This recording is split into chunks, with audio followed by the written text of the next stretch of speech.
Corporation, the National Broadcasting Company takes pride in offering another concert in miniature, music in the modern idiom. Direct from the Seville Theater in Montreal, we bring you Stan Kenton's interpretation of this progressive music. Now, here is modern America's man of music, Stan Kenton.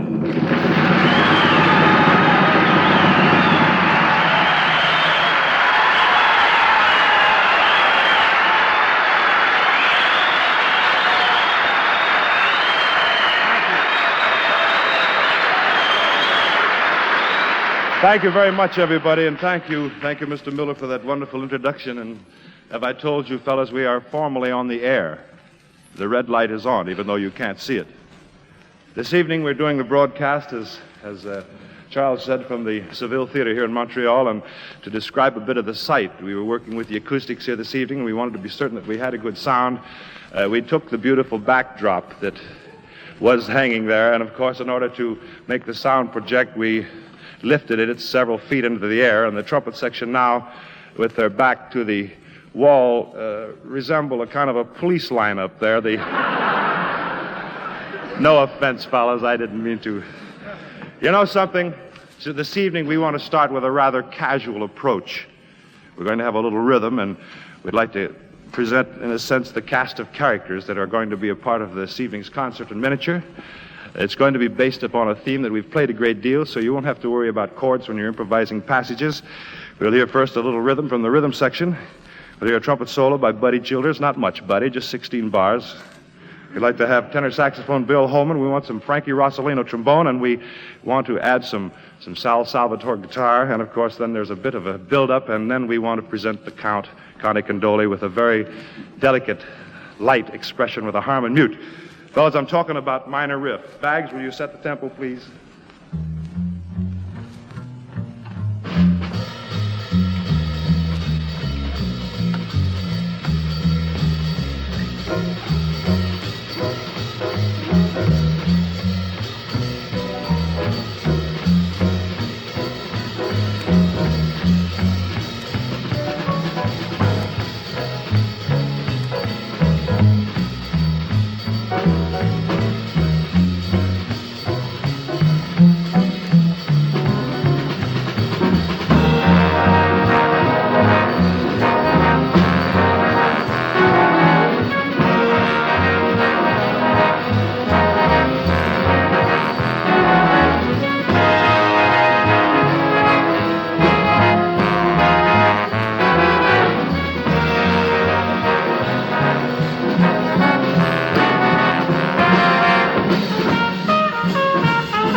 Thank you very much. It was a rather light, it was a casual opening for this show. Sometimes the thing comes on with a lot of power, but this evening we're sort of developing the thing and creeping in. Speaking of a mood here for the second particular number on this evening's concert in miniature, we're going to pick 5 trombones. 4 tenor trombones and a bass trombone, and of course, low man on this totem pole of the trombone section is George Roberts. From then on, they develop, and they climb to Keith Moon, Bill Russo, Frank Rosolino, and on first trombone, because of the warmth of the sound of this particular thing that we want from Bob Fitzpatrick, it's Fitz. This is a composition with a piano solo. The piano solo will be played by myself. The composition is Interlude.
Thank you very much.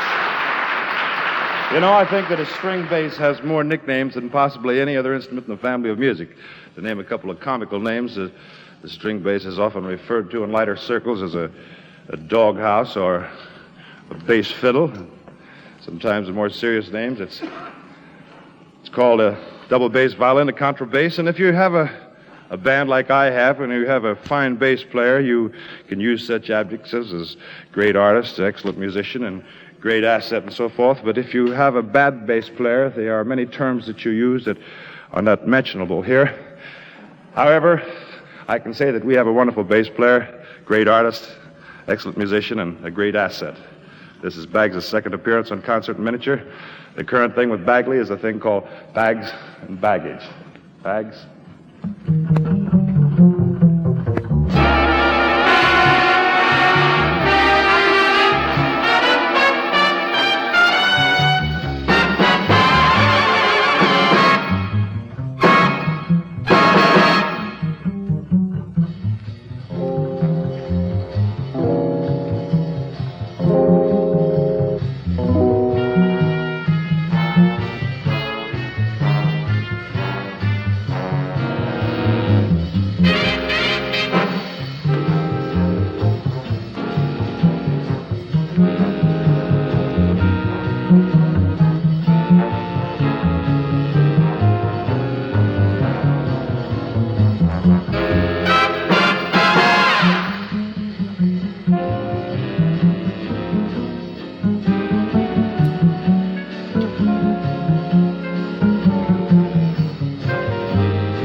Bags, take another bow.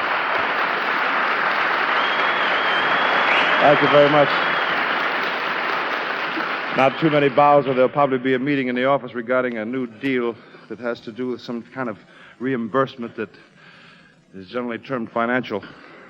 You know, we sometimes hear a lot of people say, the Kenton Orchestra, yes, I guess they play great music, but I don't know as I can ever recognize the tune that they're playing, and if they are playing, I don't find the melody, and sometimes they say, what is that brass section trying to do, kill themselves? And sometimes they say, look at that drummer work.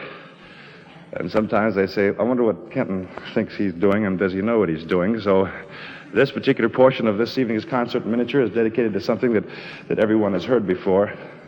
We made a record of it some time back, and it's a rather pleasing thing, so for once we'll throw all complex things to the wind and try to establish here this feeling that we have on the old standard melody, Street of Dreams. We are especially anxious that you notice the alto saxophone solo that appears midway by Vinnie Dean.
Thank you.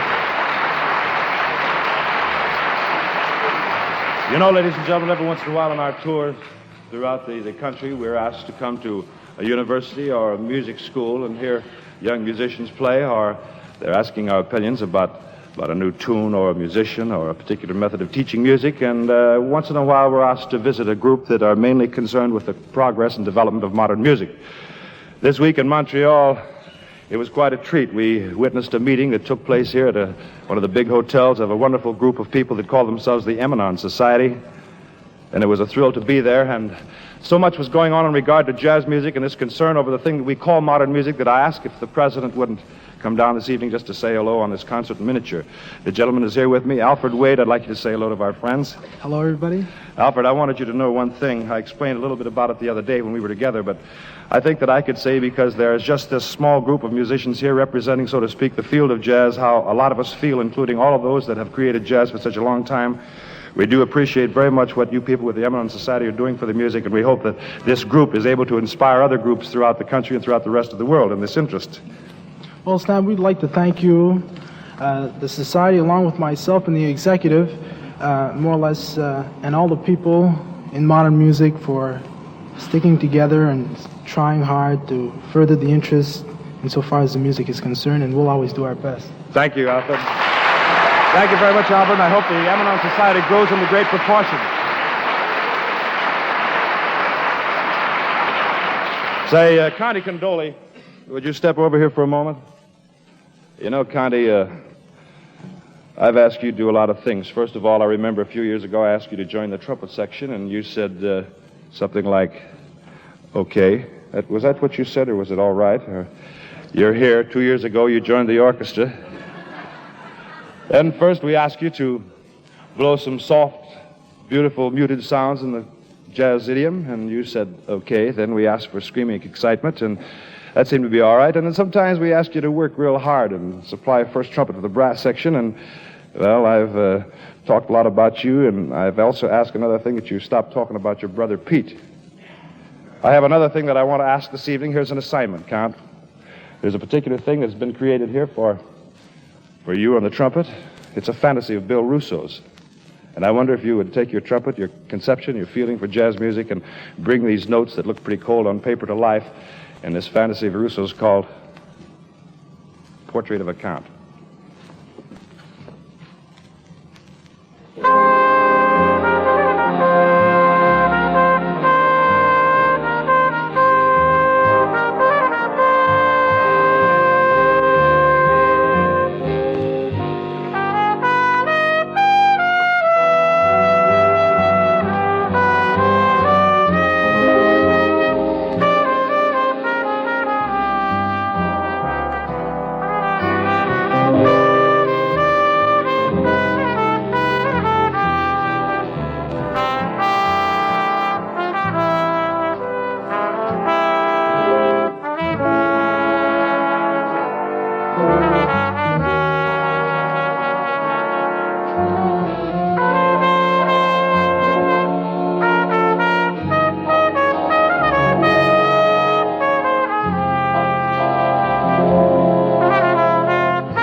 Thank you, Conte Candoli.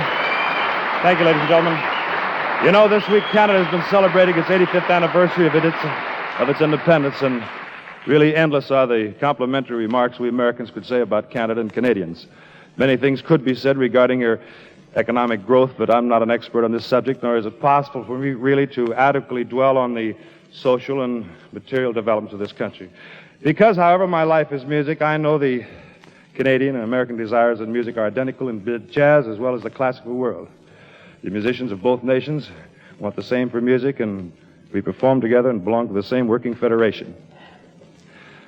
All forms of endeavor, if all forms of endeavor between Canada and the United States are the same as in music, we Americans congratulate ourselves for having you as our neighbors, and we congratulate you Canadians on your 85th year of independence.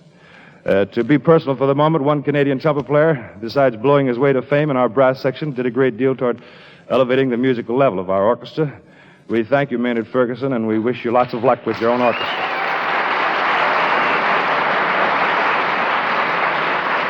We have here a composition that meant a great deal to us about 10 years ago when we opened at a theater in Brooklyn, a place called the Flatbush. It was written especially for our very first theater engagement. The curtain went up that day, and with a lot of anxiety, I walked toward the microphone, pretty scared, and I said, "Ladies and gentlemen, we'd like to present this thing that we call a concerto to end all concertos."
Thank you very much. I must say that the trumpet heard in that last portion was Buddy Childers, and the alto saxophone was Vinnie Dean. And I must say this, Charles Miller, that I thank you very much for being here with us and helping us with the affair. And what can we help you with?